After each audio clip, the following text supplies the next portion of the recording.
You're watching Single Process with Joe and Bob, a video series where we bring the experts to you to help you go from a we to a me. Our episode today is on dating do's and don'ts. Yeah, I always love these topics because there's so many things that can go wrong on a date. And then there's so many things you can do to make it that much better. Well, the thing is, I think so many of these things are intuitive and you spell them out in a video and you're going to go, well, duh, of course. But it's amazing how many people transgress these do's and don'ts all the time. Like the thing about complaining about your ex the whole time that you're on a date. Yeah. Like that's an obvious one, but people still do it. Forget it. So you got to watch this before you go on any date.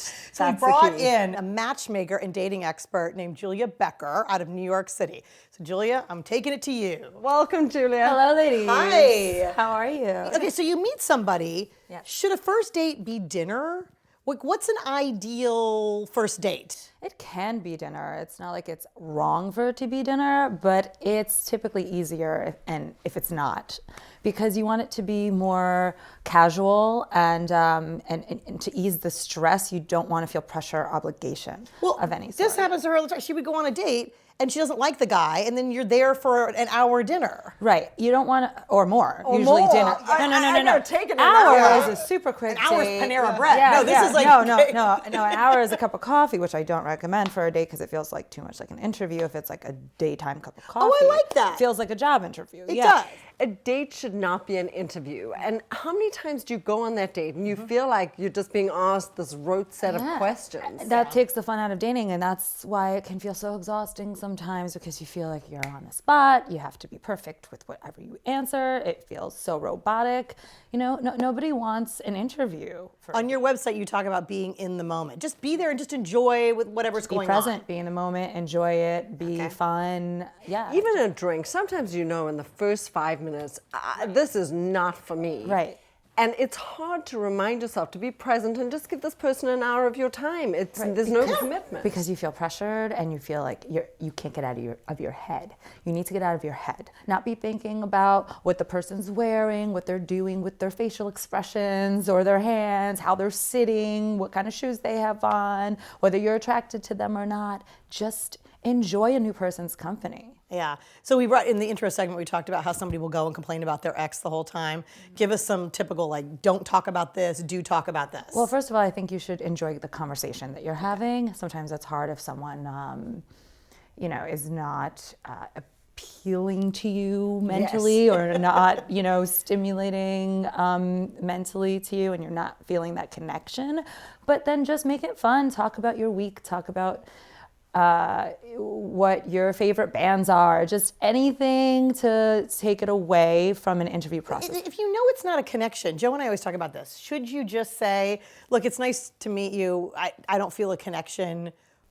Do you do that at the end of the date? Or do you just say I'd say thanks? don't say that. You just say thanks for the drink. It was nice to meet you. I gotta run. You can make up an excuse if you want. You have to meet someone for dinner afterwards, or you have to work early. Don't be rude about it. But so you can have a drink or two and then just part ways. Part ways. There's nothing wrong with that. Dating post-divorce, you find a lot of people just start talking about their kids for a long time. Yeah. What's appropriate there and what would you advise? Well, it not just even about the kids, it just gets a little bit exhausting and repetitive to stay on the same topic for too long.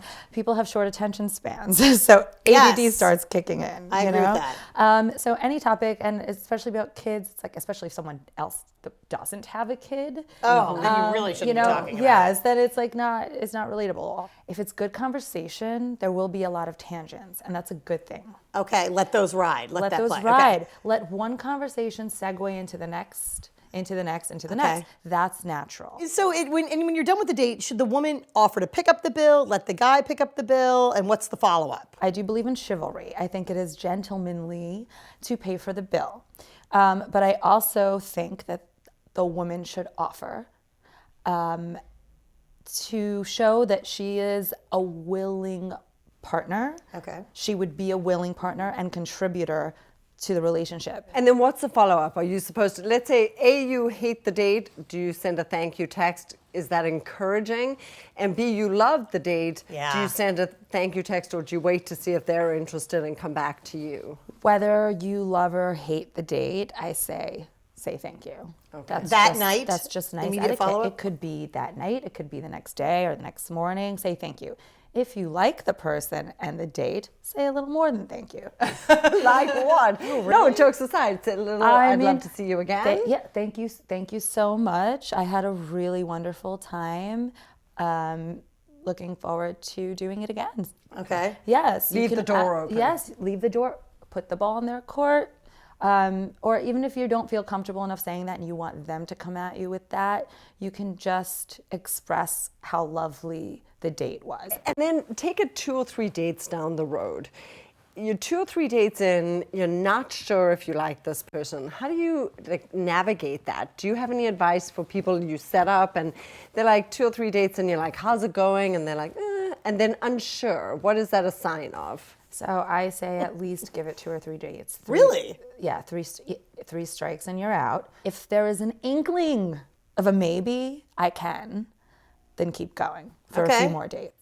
Okay. My sister did this, and she found the greatest guy. Like, she went outside of her comfort zone. She gave him a chance, and then she totally fell in love with him. Yeah, it's all about giving people chances, going out of your comfort zone. Because if you continue to stay in your comfort zone, then you're going to continue to get the same results. Same results. The same results. You got to push yourself. I think people get nervous, and they either talk too much, too little, and it takes a while for people to find their actual authentic self on a date, right? 100%. That's a good point.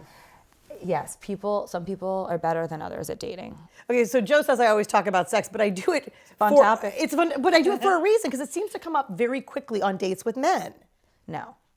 It should not come up? It should not come up. You should not be talking about that because that could lead to superficial things and put you at a level with someone where they're just looking at you in one way. How do you cut it off? What's the language you use with them to say that's not okay? And if they're being that sexual and showing that that's what they're interested in talking about, then chances are that's the only thing they're interested in. That is a massive red flag, right? Huge red flag, exactly. And if you are looking for a relationship, hey, if you want to just have a good time, then sure, have at it. Yeah. Talk about sex. But I think that is a red flag and a huge indication that they're not really serious. About getting serious. Yeah, I don't disagree. Okay. Yeah. So steer away from that topic. There's no need to talk about anything in relation to that. Should evolve naturally as the relationship progresses. Exactly. I agree. You get to know each other and who you are first before you get to know how you are in bed. Yes. So back to dinner or drinks on a first date. I don't think there's anything necessarily wrong with dinner on a first date, as I said. However, there's a lot of pressure to that. So I think that it's a good idea to just have a drink or two so that you can casually get to know each other. Yeah. It relieves any stress and it eases the nerves, especially if you do drink. That eases you up a little bit. It loosens you, and I like to sit at the bar. I suggest sitting at the bar because sometimes sitting across from each other at a table, whether it's dinner or drinks, kind of it's too intense. Yeah, it's intense.